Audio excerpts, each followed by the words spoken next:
few years from now, but a commitment, very important commitment for the Lakers today. Minor setback for a major comeback in due time. But in the meantime, he's got a little extra money burning a hole in his pocket. How does Luka plan on celebrating this new deal? Well, Trevor, he said today that there's a surprise plan for him to celebrate his extension. And I'm told that there's a surprise plan for Luka Doncic to travel to Las Vegas to go to the Backstreet Boys concert. And that's where several Lakers teammates will also be surprising him in attendance there. A couple of them, potentially Marcus Smart, will be there, I'm told. And that is someone that Luka Doncic did recruit to be there. A couple other players that he's also spent close time with, trying to recruit and build relationships with. He did tell Malika Andrews in April that his favorite band is the Backstreet Boys. So one wish did also come true today. I didn't realize that we were classifying the Backstreet Boys as a band, but I digress. The two guys that you mentioned, Marcus Smart, DeAndre Ayton, another one of those guys that he looked to bring into this Laker organization. They were among the host of teammates that were there for Luka's press conference, introductory as far as the new deal goes, but noticeably absent was LeBron James. I'm not judging that fact, just sort of noticing it. I only bring it up to ask, what impact does this deal have over the relationship between the Lakers and LeBron going forward?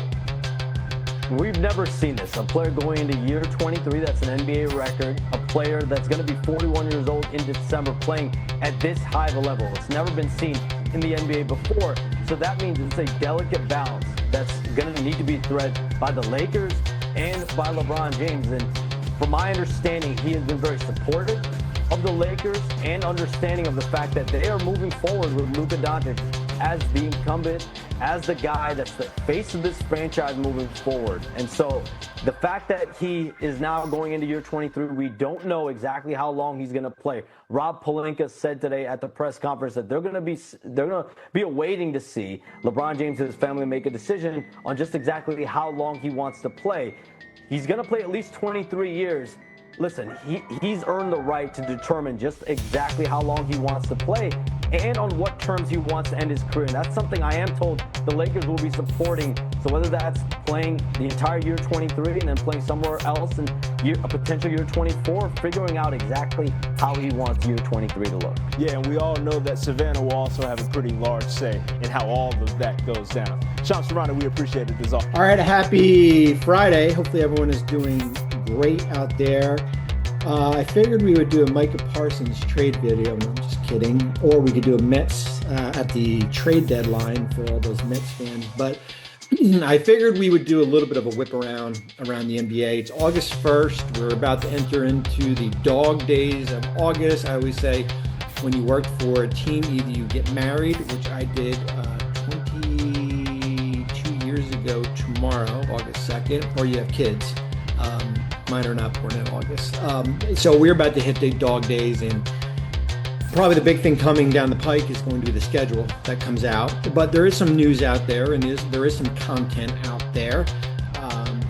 We have an article up on ESPN.com. I would highly advise, not because I wrote it, but I would highly advise to go out and read it. We did a fun article. We did a little bit of a fact or fiction based on some of the hot topics from this summer, whether it be Draymond saying the second apron has ruined free agency. And so we kind of really go into a deep dive with some of the claims from this offseason. Certainly, we talk about the apron a lot. We talk about the stretch provision that we've seen take into account, bonuses that no longer exist in new player contracts anymore.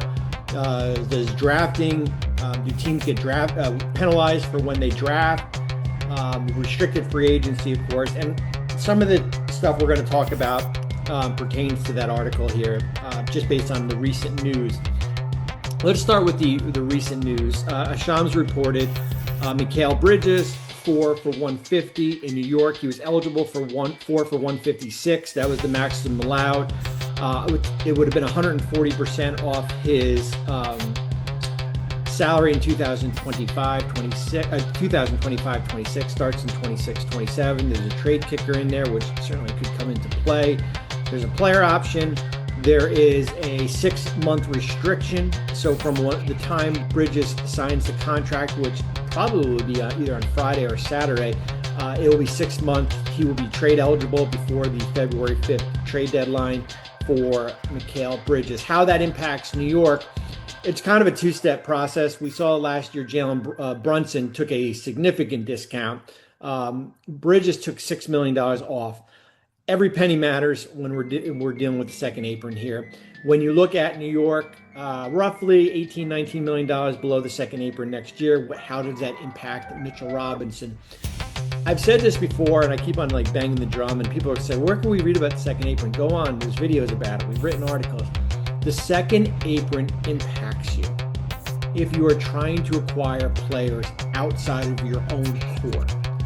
If you love Mitchell Robinson, then go out and extend Mitchell Robinson. If you don't love Mitchell Robinson, then basically you're going to be left with the it'll probably be $6 million by then, tax mid-level exception, and you can go out and certainly make a trade. You can dip your toe into the second apron, or maybe both feet in the second apron for a year or two. You can do that because remember, for New York salaries, eventually some of them are going to start. Josh Hart will eventually come off the books here. You will get that flexibility. As I've said, if you want to sign Mitchell Robinson, you can go out and do that.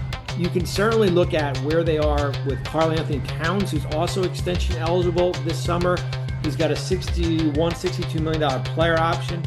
Can lower that number perhaps in that year, which is 27, 28, and then extend for more guaranteed money.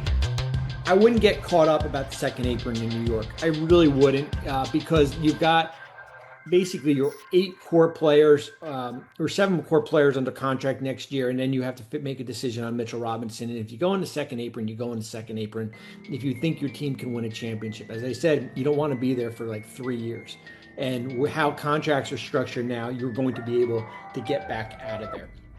Another thing with Mikal Bridges, he becomes the 51st player who has signed an extension since the CBA has started. When Draymond said the CBA has basically limited free agency, there is a point to that, because how the rules are, you can extend more flexible extension rules. You can guarantee more money right now. Mikal Bridges would not have been able to get the amount of $150 million if we're under the old CBA, because it was a 120% increase. The inability to not go into free agency, signing for cap space is extremely hard these days. The other thing too, of course, is the ability to negotiate with your own free agents when the season, NBA Finals is over. That's why we see Kyrie and James Harden and Naz Reid and Julius Randle. Those guys are off the board when we get to June 30th. So there is a point towards Draymond. I will counter that point that the second apron has not eliminated free agency. I think we're talking about two different things here. So Bridges becomes the 51st player. I would expect 52 and 53 to happen this weekend. 52 is Luka, who is extension. It's funny, we have circled August 2nd since he was traded. That's when the trade became official. But did you know that